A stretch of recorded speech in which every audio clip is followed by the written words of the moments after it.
وإنك لعلى خلق عظيم আল্লাহ রাব্বুল আলামিন আমার আপনার নবীকে ইন্নাকা লাআলা খুলুকিন আযীম উত্তম চরিত্রওয়ালা বলতেছে। আল্লাহ রাব্বুল আলামিন বলেন প্রত্যেক নবীদের চরিত্রই হলো সুন্দর,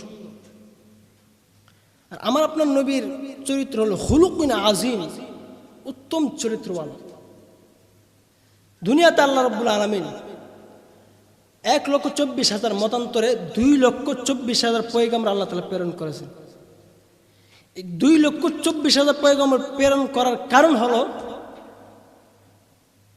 পথভোলা মানুষকে পথ দেখান, জাহান্নামীওয়ালা মানুষকে জান্নাতি পথ দেখান।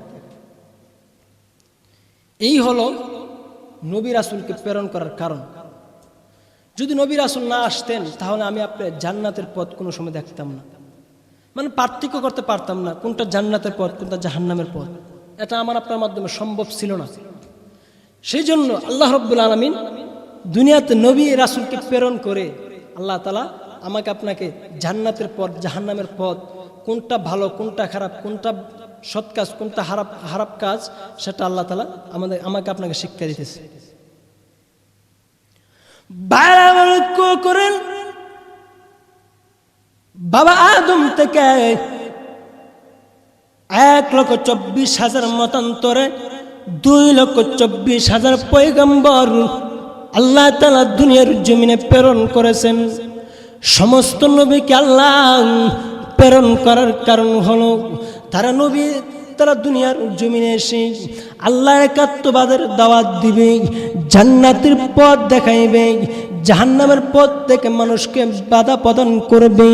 তারা কোনটা ভালো কোনটা খারাপ নবী এবং রাসূল দুনিয়ার জমিনে আল্লাহ পাঠাইছেন সেই উদ্দেশ্য করে আল্লাহ তাআলা প্রত্যেকটা নবীকে আল্লাহ তাআলা সেই উদ্দেশ্য এবং মাকসাদ নিয়ে দুনিয়ার জমিনে আল্লাহ প্রেরণ করেছেন। আল্লাহ রাব্বুল আলামিন বলেন কোন নবীকে আমি আল্লাহ তার কওমের উপর নাজিল করলাম, কোন নবীকে আমি আল্লাহ এলাকা ভিত্তিক নাজিল করলাম, কোন নবীকে আমি আল্লাহ রাব্বুল আলামিন তার গোষ্ঠীর মধ্যে নাজিল করলাম, কোন নবীকে তার গ্রামের মধ্যে নাজিল করলাম, কোন নবীকে আমি আল্লাহ তাআলা তার ইউনিয়নের মধ্যে নাজিল করলাম না। আমার আপনার নবীকে আল্লাহ কোন ইউনিয়নের মধ্যে নাজিল করেন নাই, কোন গোষ্ঠীর মধ্যে প্রেরণ করেন নাই, কোন দেশের মধ্যে আল্লাহ প্রেরণ করেন নাই। আল্লাহ বলতেছেন বান্দা আমি আল্লাহ তাআলা আমার বন্ধুকে আমি আল্লাহ তাআলা সমস্ত জাহানের জন্য নবী বানাইয়া প্রেরণ করলাম, সমস্ত জগতের জন্য নবী বানাইয়া প্রেরণ করলাম। আল্লাহর নবী বিশ্ব নবী রহমাতুল লিল আলামিনকে মহান আল্লাহ কোন দেশের নবী হিসাবে দুনিয়ার জমিনে প্রেরণ করেন নাই, সৌদি আরবের জন্য নির্দিষ্ট করেন নাই, মক্কার জন্য নির্দিষ্ট করেন নাই, মদিনার জন্য নির্দিষ্ট করেন নাই। মদিনার মানুষ যেরকম নবী দাবি করবে, বাংলাদেশের মানুষ তেরকম নবী দাবি করতে পারবে, ইন্ডিয়ার মানুষ তেরকম নবী দাবি করতে পারবে। আল্লাহ রাব্বুল আলামিন আমার আপনার নবীকে এমন একটি মর্যাদা দান করেছে, এমন একটি সম্মান দান করেছে, আমার আল্লাহ কোন নবীকে এরকম সম্মান মর্যাদা দান করেন নাই। আল্লাহ রাব্বুল আলামিন কোন নবীকে এরকম ইজ্জত এরকম সম্মান আমার আপনার নবীর মতন দান করেন নাই। কত সম্মান কত ইজ্জত সেই নবীর উম্মত আমি আপনি। গর্বের বিষয় কোনোদিন আল্লাহর কাছে বলি না আল্লাহ সেই নবীর উম্মত বানায় দুনিয়াতে প্রেরণ করেন, এই কথা কোনোদিন ভুলি নাই। আল্লাহ রাব্বুল আলামিন ইচ্ছা অনুযায়ী আল্লাহ দয়া এবং ইহসান করে আমাকে আপনাকে প্রেরণ করেছেন, আর আমি আপনি দুনিয়াতে এসে আল্লাহকে ভুলে গেছি, নবীকে ভুলে গেছি। ভাইরা আমার, এই নবীর উম্মত হওয়ার জন্য কত নবীরা দোয়া করেছে, আল্লাহ তাআলা ঈসা আলাইহিস সালামের দোয়াটা কবুল করেছে। আর এই নবীর সাহাবায়ে কেরাম কেমন ছিলেন, যারা আমার আপনার নবীর দাওয়াতকে গ্রহণ করেছে। সিদ্দিক আকবর ইসলাম গ্রহণ করার আগে তাকে কেউ চিনত না, কে সিদ্দিক কে আবু বকর কেউ তাকে চিনত না। যখনই রসুলের বাণী গ্রহণ করে ফেলেছে, রসুলের দাওয়াত গ্রহণ করে ফেলেছে, আল্লাহ রাব্বুল আলামিন আবু বকর সিদ্দিককে উজ্জ্বল করে দিয়েছে। শুধু সিদ্দিক আকবর কেন, নবীর দাওয়াত যেই গ্রহণ করেছে সমস্ত সাহাবায়ে কেরামকে আল্লাহ তাআলা উজ্জ্বল ধামি দুনিয়ার জমিনে বানায় দিয়েছে। আমার সাহাবায়ে কেরামের মূল্যায়ন কত, তারা কেন তো দামি হয়েছে জানেননি? সাহাবায়ে কেরাম দামি হওয়ার কারণ হলো আল্লাহর নবী যখন সাহাবায়ে কেরামকে দাওয়াত দিতেন তখন মক্কার কাফেররা নবীর দাওয়াত গ্রহণ করেন নাই। যারাই নবীর দাওয়াতকে গ্রহণ করেছে আল্লাহ দুনিয়া এবং আখিরাতে তাদেরকে ইজ্জত এবং সম্মান দান করেছে। লক্ষ্য করে দেখেন আল্লাহ তাআলা আমার আপনার নবীকে যখন কুরাইশ বংশের মধ্যে নাজিল করেছেন, কুরাইশ বংশের মধ্যে আল্লাহ প্রেরণ করেছেন। আমার আপনার নবী যখন দুনিয়ার জমিনে আসলেন, নবী কালিমার দাওয়াত নিয়ে সর্বপ্রথম সিদ্দিক আকবরের কাছে যান। সিদ্দিক আকবর নবীর দাওয়াতটা যখন গ্রহণ করেন, আমার আল্লাহ আবু বকর সিদ্দিক রাদিয়াল্লাহু তাআলা আনহুকে দুনিয়া এবং আখিরাতের মধ্যে মূল্যায়ন করে দিয়েছেন। শুধু এখানে শেষ নয়, আল্লাহ রাব্বুল আলামিন আমার আপনার নবীকে যখন দুনিয়ার জমিনে প্রেরণ করেছেন, যারা নবীকে চিনেছেন তারা গ্রহণ করেছেন কালিমার দাওয়াত। আল্লাহ রাব্বুল আলামিন আল্লাহর বন্ধুকে মক্কার মধ্যে প্রেরণ করে, জাহেলিয়াতের যুগের মধ্যে প্রেরণ করে শিক্ষিত সমাজ রূপে পরিণত করে দিয়েছেন। এজন্য আসল সাহাবায়ে কেরাম নবী থেকে কি শিক্ষা গ্রহণ করেছেন, তারা নবী থেকে কি ফায়দা হাসিল করেছেন, তারা তো কেন দামি হয়ে গিয়েছে? ইসলাম গ্রহণ করার আগে তাদেরকে কেউ চিনত না। যখন ইসলাম গ্রহণ করে ফেলেছেন, যখন রাসূলের উপর আল্লাহর উপরে ঈমান এনেছেন, মহান আল্লাহ তাদেরকে দামি বানাইয়া দিয়েছে। আল্লাহ দামি বানানোর কারণ হলো আবু বকর সিদ্দিক রাদিয়াল্লাহু তাআলা আনহু নবী থেকে নামাজ শিক্ষা গ্রহণ করেছে, নবী থেকে প্রত্যেকটা বিষয় শিক্ষা গ্রহণ করেছে। এজন্য আসল নামাজ সম্পর্কে যায় সাহাবায়ে কেরাম নামাজকে কিরকম ভাবে আদায় করতেন, কিরকম ভাবে নামাজ মনোযোগ সহকারে আদায় করতেন। তারা যখন নামাজ পড়তেন মনে করতেন মহান আল্লাহ, আমি আল্লাহর সাথে কথা বলতেছি, আল্লাহ আমার কথার উত্তর দিতেছে। মহান আল্লাহ তাদের কথা উত্তর দিতেছি, আল্লাহ তাদের সাথে কথা বলতেছেন, তারাও আল্লাহর সাথে কথা বলতেছেন। এরকম ভাবে যখন তারা নামাজে দাঁড়াইতেন, মহান আল্লাহ তাদের নামাজটুকু সঙ্গে সঙ্গে কবুল করিয়ে নিতেন। ভাইরা আমার, আল্লাহ রাব্বুল আলামিন সাহাবায়ে কেরাম যখন নামাজে দাঁড়াইতেন তখন তারা মনে করতেন আমি তো মহান মালিকের সামনে দাঁড়ালাম, কিভাবে আমি মালিককে সামনে রেখে নামাজের মধ্যে এই সেই করব, এরকম এই কাজ করব, সেই কাজ করব। আমরা তো নামাজে দাঁড়ালে দুনিয়ার কাজ আছে সব নামাজের মধ্যে নিয়ে যাই, ব্যবসা বাণিজ্যের হিসাব নামাজের মধ্যে করি, এবং কে বাইরে কি করছি না করছি সব নামাজের মধ্যে আমার আপনার স্মরণ হয়। আর আমি আপনার যখন মসজিদে যাই অল্প সময় 5 মিনিট 6 মিনিট 7 মিনিট বড়জনে 20 মিনিট মসজিদে থাকি, আর সাহাবায়ে কেরাম যখন মসজিদে যাইতেন তখন তারা 5 মিনিট 6 মিনিটের জন্য মসজিদে যাইতো না, 10 মিনিটের জন্য মসজিদে যাইতো না, তারা 3 ঘন্টা 4 ঘন্টা মসজিদে কাটাইতো। এমনকি সারা দিন লাইট এমনও সময় গেছে 24 ঘন্টা সাহাবায়ে কেরাম মসজিদে কাটাইছে। আর আমি আপনার যখন বাজারে যাই তখন দিনের পর দিন চলে যায়, বাজার থেকে আসতে মন চাই না। যখন শাস্ত্রলে গিয়ে বসি, আড্ডার মধ্যে বসি, সারা দুনিয়ার কথা শাস্ত্রলে নিয়ে আমরা জমা করি। এজন্য সাহাবায়ে কেরাম যখন মসজিদে যাইতেন তাদের মসজিদে যাওয়ার কারণ হলো তারা যখন মসজিদে যাইতেন নামাজ আদায় করার জন্য, স্ত্রীকে বলে যাইত আল্লাহর হুকুম পালন করার জন্য রওনা হয়ে গেলাম, মসজিদে যাইতেছি। এই কথা বলে যখন বাড়ির থেকে রওনা করতেন, ওই দিক দিয়া কেউ যদি তাদের বাড়িতে আসতো আর বলতো, ও ইমুকের স্ত্রী, আপনার স্বামী কোথায়? ওই সে মহিলা বলবেন, উনি তো মসজিদে গেছে, কোন সময় আসবে, কোন সময় আসবে বলতে পারি না। না, কোন সময় আসে এটা বলতে পারি না।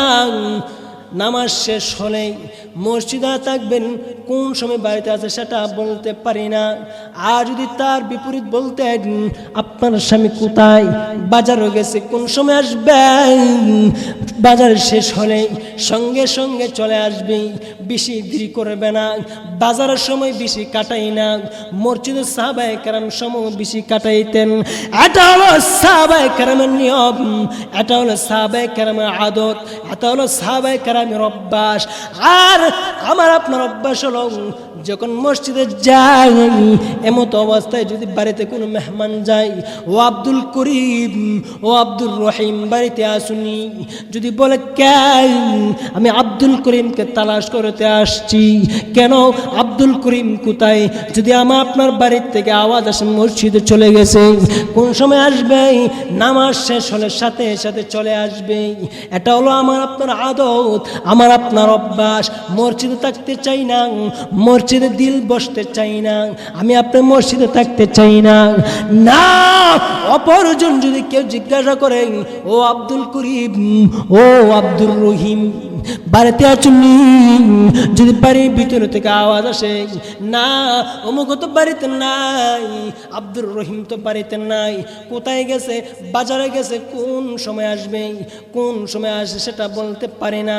দেখেন সাহাবায়ে কেরাম মসজিদে যাইতেন, কোন সময় আসবে সেটা বলতে পারতেন না। আর আমি আপনি যখন বাজারে যাই, কোন সময় আসবো সেটা বলতে পারবে না, সেটা বলতে পারি না। আমার আপনার অভ্যাস আর সাহাবায়ে কেরামের আদত কিরকম ছিল, রাত্র এবং দিনের মতন পার্থক্য, আসমান এবং জমিনের মতন পার্থক্য হয়ে গেছে। সাহাবায়ে কেরাম মসজিদে গেলে আসতে মন চাইতো না, বাড়িতে আসার খেয়াল ছিল না। আর আমি আপনি বাজারে গেলে বাড়িতে যাইতে স্মরণ থাকে না, বাড়ির কথা ভুলে যাই। শাস্ত্রের মধ্যে বসে ইমুকের বদলাম, ইমাম সাহেবের বদলাম, মুয়াজ্জিনের বদলাম, ইমুকের কথা, তুমুকের কথা, বিভিন্ন কথা বলে আমি আপনি আমল নামার মধ্যে গুনাহ জমা করি।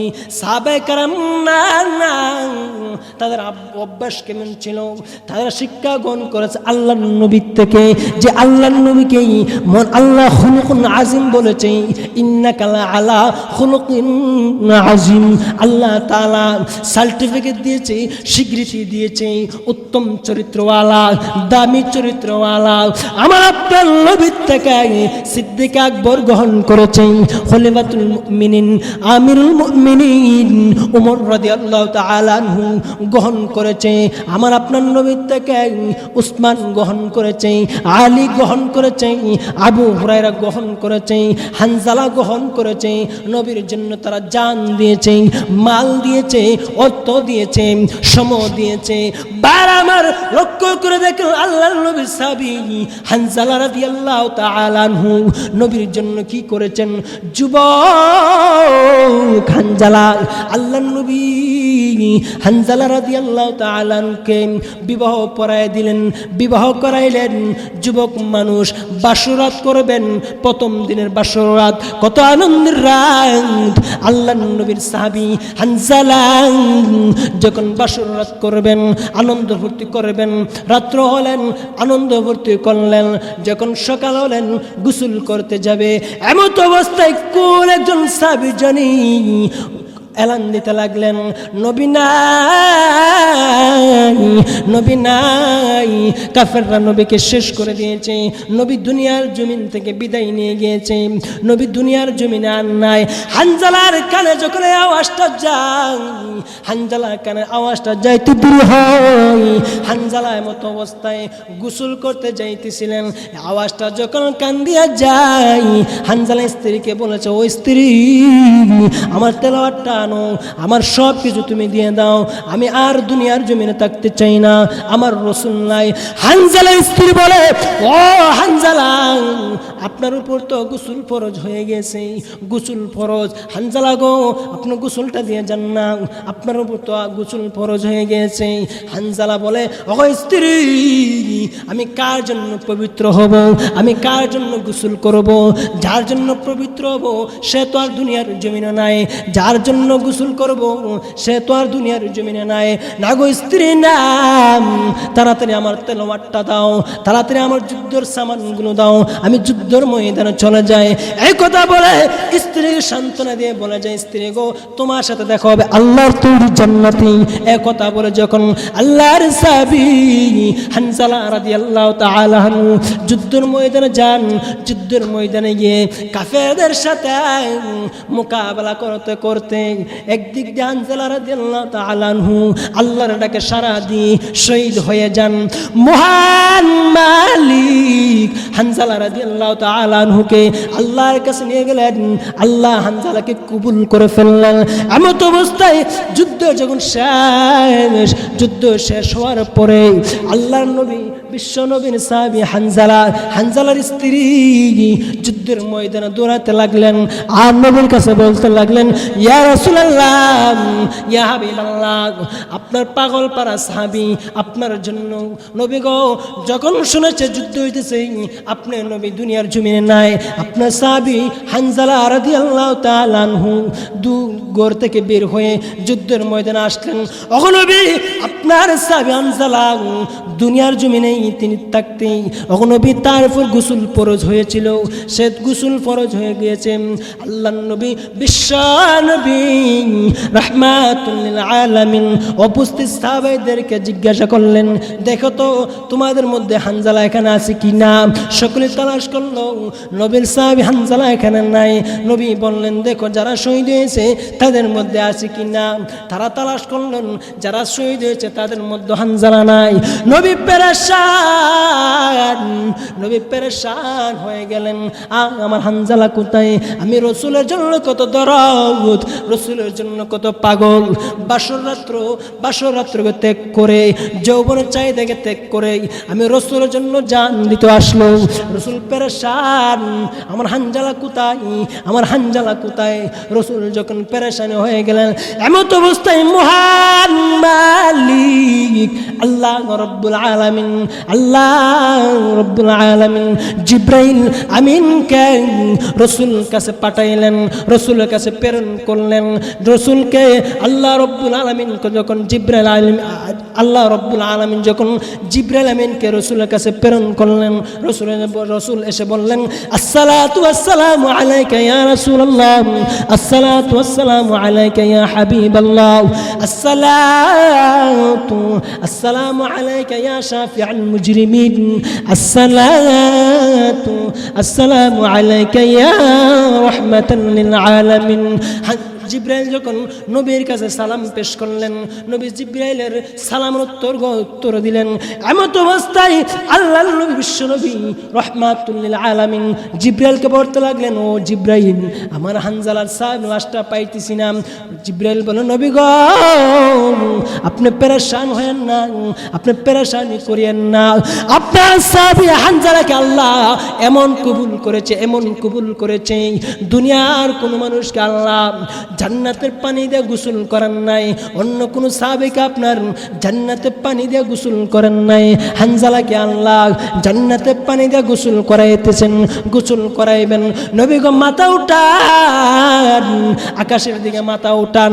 নবী যখন আকাশের দিকে মাথা উঠাইলেন, এমত অবস্থা দেখতে পাইলেন মহান আল্লাহ ফেরেশতার মাধ্যমে হানজালাকে জান্নাতের পানি দিয়া গোসল করাইতেছে। ভাইয়ের আমার, আল্লাহ রাব্বুল আলামিন হানজালাকে জান্নাতের পানি দিয়ে গোসল করে দিয়েছে। কারণ কি?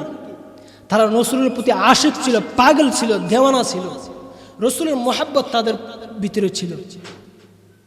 এই হলো সাহাবায়ে কেরাম আজমাইন, রসুলের প্রতি দরদ। যে রসুলের ক্ষেত্রে আল্লাহ সার্টিফিকেট দিয়েছে খুলুকিন আজিম, আল্লাহ তাআলা উত্তম চরিত্রওয়ালা বলেছে। দুনিয়ার কোন নেতার চরিত্র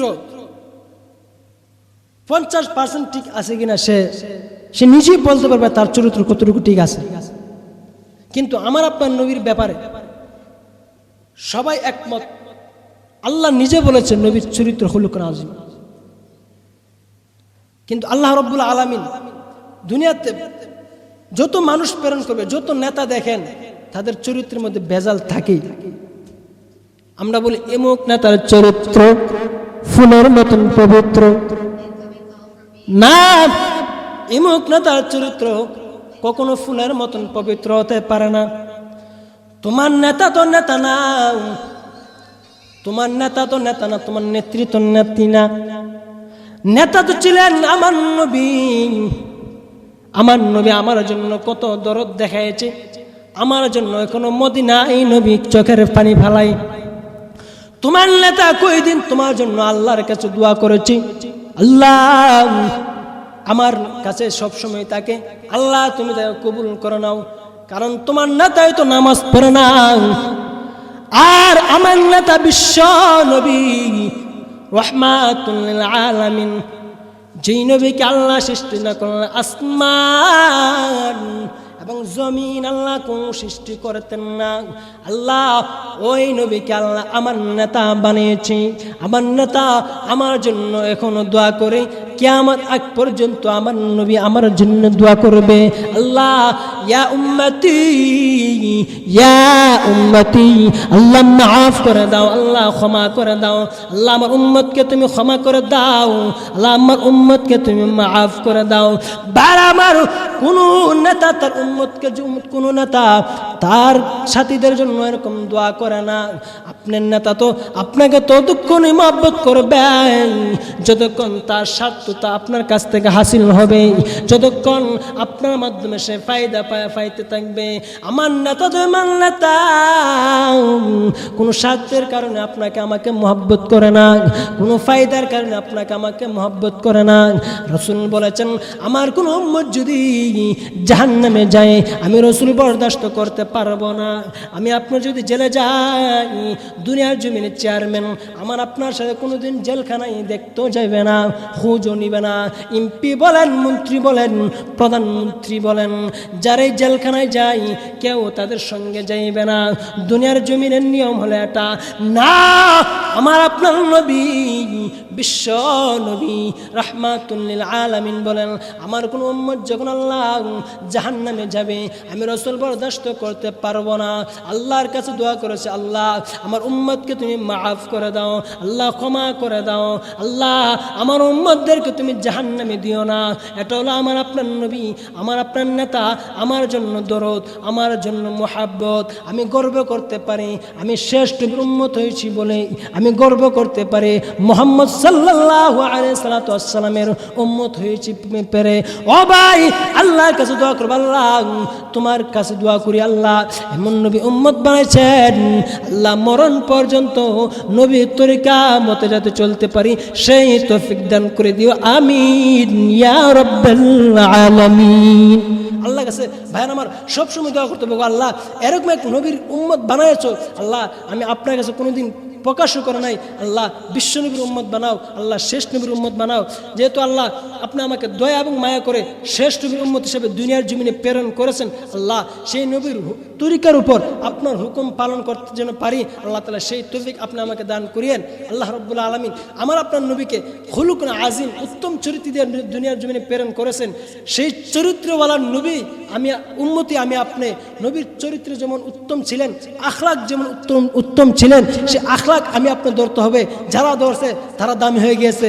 যেমন রাসূলের আখলাক ধরেছে সাহাবায়ে কেরাম, রাসূলের আখলাক ধরেছে সাহাবে আজমাইন, আবু বকর, উমর, উসমান, আলী, সমস্ত সাহাবায়ে কেরাম যখন রাসূলের আখলাক অনুসরণ করেছে, রাসূলের চরিত্র অনুসরণ করেছে, তারা দুনিয়াতে দামি হয়ে গিয়েছে। সেই জন্য আল্লাহ রাব্বুল আলামিন আমাকে আপনাকে রাসূলের আখলাকের অনুযায়ী, রসুলের তরিকা অনুযায়ী, সাহাবায়ে কেরামের অনুসরণ করে, রসুল অনুসরণ করে আল্লাহ রাব্বুল আলামিন হুকুম যেন পালন করতে পারি। আল্লাহ রাব্বুল আলামিন আমাকে আপনাকে সেই তৌফিক দান করুন। সকলে আল্লাহুম্মা আমিন। ওয়া আখিরু দাওয়ানা আলহামদুলিল্লাহি রাব্বিল আলামিন।